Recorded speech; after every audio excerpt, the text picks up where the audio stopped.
নমস্কার বন্ধুরা, আশা করি আপনারা সকলেই ভালো আছেন এবং সুস্থ আছেন। তো এখন বাজে রাত 11:30। তো এখন আমি রান্না করছি। তো সবাই ভাবতে পারেন এত রাত্রে রান্না, আগামীকাল মনসা পুজো। তো আমাদের রান্না করতে নেই, আমাদের আগের দিন রান্না করে রাখতে হয়, পরের দিনে সেটাই খেতে হয়। তো এখন আমি করে নিয়েছি, এই যে ভাত করলাম,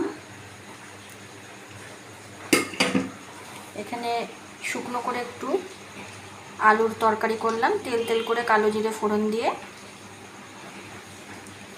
আর এই যে ছোলার ডাল সেদ্ধ করে নিয়েছি, এই ডালটা এখন আমি চাপাবো। আর এখানে কয়েকটা লুচি ভেজে নিয়েছি ছেলের জন্য,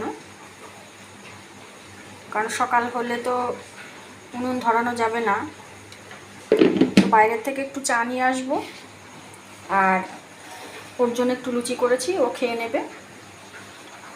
তো এইগুলোই করছি আজকে, সেটাই আপনাদের সঙ্গে শেয়ার করলাম। এখন আমি এই ডালটা চাপাবো, ফোড়ন দেবো।